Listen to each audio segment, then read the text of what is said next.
Magic formula investing एक strategy है जिसे अमेरिकन हेज फंड मैनेजर और कोलंबिया यूनिवर्सिटी प्रोफेसर जो ग्रीनब्लैट ने क्रिएट किया था। इस स्ट्रैटेजी का कोर एक फॉर्मूला बेस्ड अप्रोच है जो रिटर्न को मैक्सिमाइज करने के लिए फेवरेबल प्राइस पर अच्छी कंपनीज को खरीदने पर फोकस करता है। ग्रीनब्लैट ने इसकी मार्केटेबिलिटी को इंप्रूव करने के लिए अपने फॉर्मूला में मैजिक वर्ड प्रीफिक्स किया।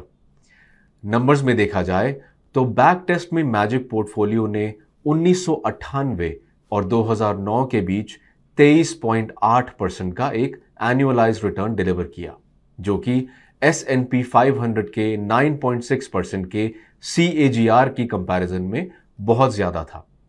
अब ग्रीनब्लैट केवल एक फॉर्मूला क्रिएट करने पर ही नहीं रुके, बल्कि उन्होंने इन सभी को मिलाकर एक स्ट्रैटेजी बना दी जिनके डिटेल्स उनकी फेमस बुक में पढ़े जा सकते हैं। बुक का नाम है the little book that beats the market.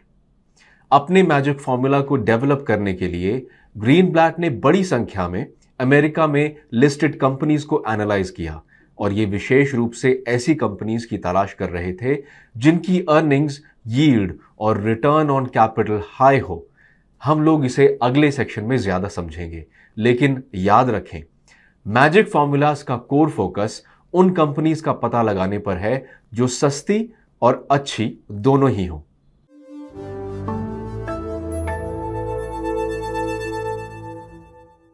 आइए इसके साथ शुरू करें कि मैजिक फॉर्मूला किस तरह सस्ती कंपनीज को ढूंढता है।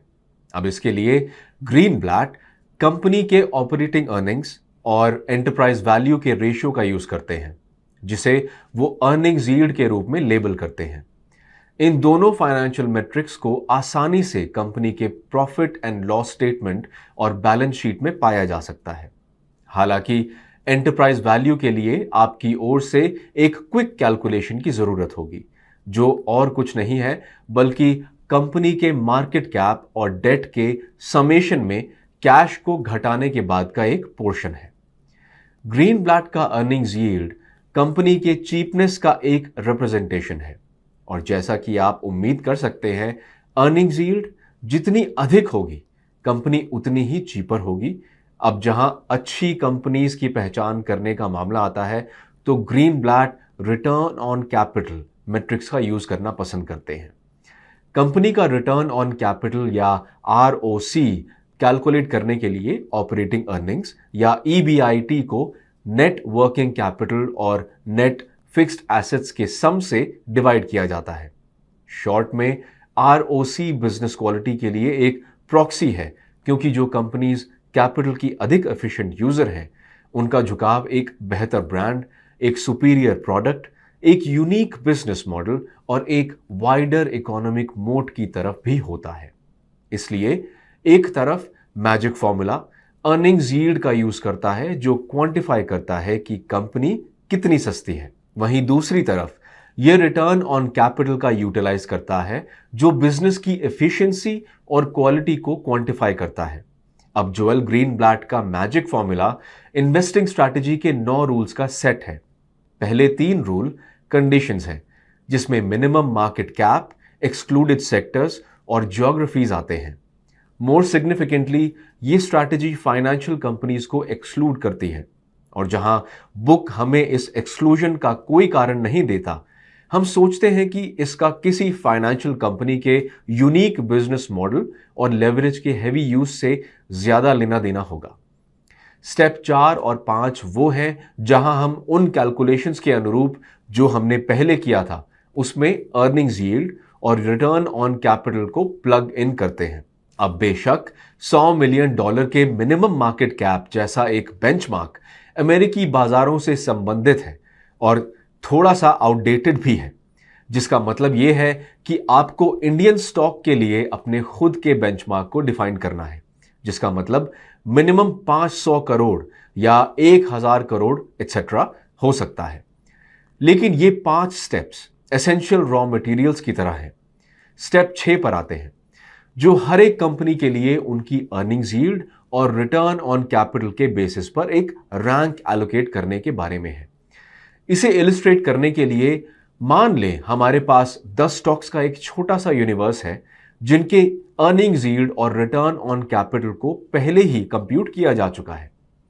अगले स्टेप वैल्यूज को रैंक करने का है और फिर हमारे नंबर्स को जोड़ना है जिससे हम टोटल स्कोर रिसीव कर सकते हैं। फॉर एग्जाम्पल, स्टॉक एफ को अर्निंग्स यील्ड और रिटर्न ऑन कैपिटल के लिए नंबर 1 रैंक किया गया है, जिसका मतलब है 1 + 1 इस स्टॉक्स को 2 का स्कोर देता है। अब जाहिर है जिन कंपनीज का टोटल स्कोर लो है वो चीपनेस और बिजनेस की बेहतर क्वालिटी के लिहाज से बेटर पोजीशन होती है और इसलिए फाइनल स्टेप टोटल स्कोर के आधार पर इस टेबल को सॉर्ट करना है जो हमें कंपनी एफ, कंपनी जे, कंपनी बी एटसेट्रा देता है, जैसा कि इन्वेस्ट करने के लिए कंपनीज का हमारा प्रेफर्ड सेट होता है। अगर ये पार्ट क्लियर है तो अब हम स्टेप 7 पर आते हैं। ग्रीन ब्लैट की स्ट्रैटेजी के लिए 20 या 30 हाईएस्ट रैंक कंपनीज में इन्वेस्ट करने की जरूरत होती है। वो ये भी सजेस्ट करते हैं कि इन शेयर्स को प्रोग्रेसिव बेसिस पर अक्यूमुलेट करना चाहिए, यानी 12 महीने की पीरियड में हर 3 महीने में 6 से 7 कंपनीज में इन्वेस्ट करना चाहिए। स्ट्रैटेजी के स्टेप 8 के लिए इन्वेस्टर को साल में एक बार अपने पोर्टफोलियो को रीबैलेंस करने की जरूरत होती है और चूंकि कुछ टैक्सेशन इन्वॉल्व होता है, आइडियल अप्रोच ये होगा कि परचेज की 51 सप्ताह के बाद पोर्टफोलियो के लूजर स्टॉक को बेच दिया जाए, जिससे कि short term capital loss book किया जा सके और बाद में खरीद के 53वें सप्ताह में पोर्टफोलियो के विनर्स को बेच दिया जाए। इस प्रकार मैजिक फॉर्मूला स्ट्रैटेजी के लिए इन्वेस्टर्स को साल में एक बार प्रॉफिट बुक करने और 7 स्टेप्स को रिपीट करने के लिए प्रोसीड्स को यूज करने की जरूरत होती है, जो हमने इस सेक्शन में पहले सीखा है। और लास्ट स्टेप 9, इस स्ट्रैटेजी के तहत मैक्सिमम बेनिफिट प्राप्त करने के लिए कम से कम 5 साल के पीरियड में इस अप्रोच को बनाए रखना होता है। तो ये वो 9 स्टेप्स थे जो आपके अपने मैजिक फॉर्मूला इन्वेस्टिंग स्ट्रैटेजी को इंप्लीमेंट करने की डायरेक्शन में थे। और जबकि मैंने अभी आपको जोएल ग्रीनब्लैट का वर्जन ही दिखाया है, ज्यादातर प्रैक्टिशनर्स जरूर उनकी अपनी लर्निंग्स, इन्वेस्टिंग स्टाइल और मार्केट कंडीशंस के बेसिस पर इस स्ट्रैटेजी के कुछ हिस्सों को ट्वीक कर देते हैं। लेकिन इस अप्रोच ने अगर आपको इसके प्रति इंटरेस्टेड बनाया है तो किसी भी स्टैंडर्ड स्क्रीनर के पास जाएं और मैजिक फॉर्मूला के अपने वर्जन को आजमाएं और देखें कि क्या रिजल्ट आता है।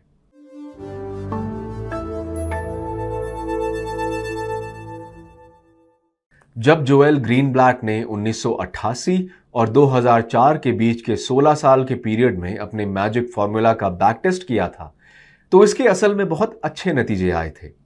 नंबर्स में मैजिक पोर्टफोलियो का सिर्फ एक डाउन ईयर था। ओवरऑल S&P 500 के 12.4% एनुअल रिटर्न के मुकाबले 30.8% का CAGR डिलीवर किया था और इसी परफॉर्मेंस के कारण दुनिया भर के प्रैक्टिशनर्स और रिसर्चर्स ग्रीनब्लैट के फॉर्मूला को वेरीफाई करने यहां तक कि उसे इंप्रूव करने में बिजी हो गए। फॉर एग्जाम्पल, नॉर्डिक कंट्रीज में 2009 में एक फेवरेबल स्टडी की गई थी जिसमें कंक्लूड किया कि फॉर्मूला जरूर कामयाब हुआ था और कुछ सिंपल चेंजेस के साथ ये और भी कारगर साबित हुआ था। इसी प्रकार ब्राजील, हांगकांग, चाइना और अमेरिकी मार्केट में भी स्टडी किए गए थे जिसने बेंचमार्क से ऊपर रिजल्ट देने में मैजिक फॉर्मूला की यूटिलिटी को सपोर्ट किया था। असल में जून 2020 में रॉबर्ट एंड्रयू मार्टिन ने 2003 से 2015 तक किया गया एक बैक टेस्टेड एनालिसिस पब्लिश किया था जिसमें मैजिक फॉर्मूले के लिए 3% का ओवर परफॉर्मेंस देखा गया था। उस स्टडी में मार्टिन ने भी पाया था कि जहां मैजिक फॉर्मूले ने S&P 500 को ओवर परफॉर्म किया था, इसने इंडेक्स की तुलना में हायर वॉलेटिलिटी पर ऐसा किया था जो मेरे विचार से थोड़ा डाउटफुल था। बेशक किसी एक टेस्ट का रिजल्ट दूसरे से अलग हो सकता है क्योंकि ये बहुत सी चीजों पर डिपेंड करता है, जैसे कि खरीदे जाने वाले स्टॉक्स, परचेज की फ्रीक्वेंसी, रीबैलेंस पीरियड एक्सेट्रा। और हालांकि मैक्सिमम इन्वेस्टर्स ग्रीनब्लैट के हाई रिटर्न को रेप्लिकेट नहीं कर सके, फिर भी उन्होंने पॉजिटिव रिजल्ट्स दिए और मैक्सिमम एक्सपर्ट्स ने सहमति जताई कि मैजिक फॉर्मूला इन्वेस्टिंग स्ट्रैटेजी के पास जरूर कुछ एडवांटेजेस हैं और ये जरूर इंडिसेस को आउट परफॉर्म करता है।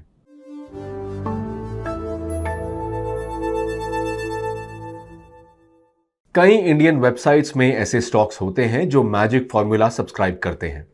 इनमें से कुछ लिस्ट मुफ्त है जबकि अन्य के लिए सब्सक्रिप्शन की जरूरत पड़ती है।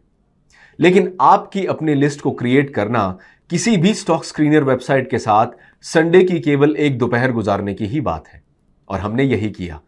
हमने इंडियन स्टॉक पर मैजिक फॉर्मूला अप्रोच को अप्लाई किया, कुछ बदलाव किए जैसे कि 1000 करोड़ की minimum market cap condition set करना वगैरह, और हम इन स्टॉक्स के साथ आए।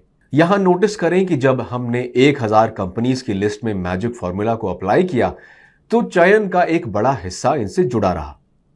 केमिकल कंपनीज जिनमें कमोडिटी, एग्रो और स्पेशलिटी केमिकल्स शामिल हैं, कंस्ट्रक्शन और इंजीनियरिंग कंपनीज, आयरन, स्टील और मेटल कंपनीज, ऑयल और गैस, कुछ पैकेजिंग कंपनीज और कुछ फार्मास्यूटिकल कंपनीज भी।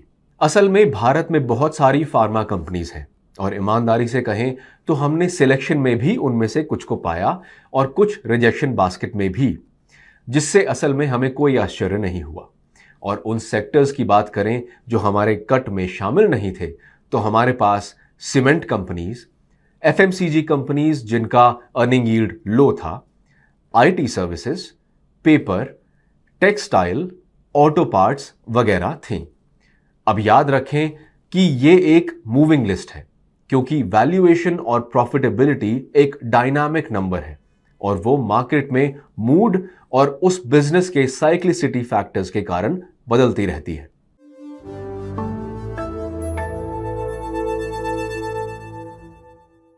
अब कई ऑप्शंस हैं जिसके जरिए आप मैजिक फॉर्मूला इन्वेस्टिंग स्ट्रैटेजी के कॉन्टोर्स के बेसिस पर इन्वेस्ट कर सकते हैं। पहला ऑप्शन है इसे खुद के तरीके से करें और हम पहले ही उन 9 स्टेप्स के साथ इस वीडियो में इसके कोर एस्पेक्ट पर चर्चा कर चुके हैं। आपके लिए इस पर केवल एक दोपहर गुजारने और स्टॉक्स के राइट सेट की पहचान करने का मामला है और ideally market cap, cyclicity, industry prospects वगैरह जैसे कुछ ट्वीक्स के साथ आप अपने स्टॉक सिलेक्शन को बढ़ा सकते हैं। दूसरा ऑप्शन मैजिक फॉर्मूला स्टॉक्स की लिस्ट को यूटिलाइज करना है जो value research online screener.in, equity master वगैरह जैसे वेबसाइट्स में अवेलेबल हैं। इनमें से कुछ वेबसाइट्स इस लिस्ट को फ्री ऑफ कॉस्ट ऑफर करते हैं जबकि कुछ इसके लिए चार्ज करते हैं, इसलिए इसे जरूरी चेक करें और यह भी फिगर आउट करें कि लिस्ट ने किस तरह एक हिस्टोरिकल बेसिस पर परफॉर्म किया है। Magic formula set of stocks में इन्वेस्ट करने का तीसरा ऑप्शन स्मॉल केस या वेल्थ डेस्क जैसे प्लेटफॉर्म्स हैं। ये प्लेटफॉर्म इन स्टॉक्स का एक क्यूरेटेड बास्केट ऑफर करते हैं लेकिन इसका कॉस्ट पर मंथ लगभग 1000 रुपए आता है। अब मेरी राय में मैजिक फॉर्मूला एक क्लियर स्ट्रैटेजी है और किसी भी इंडिविजुअल द्वारा किए जाने के लिए बहुत सरल है जो इसके बारे में सीखने के लिए क्यूरियस है।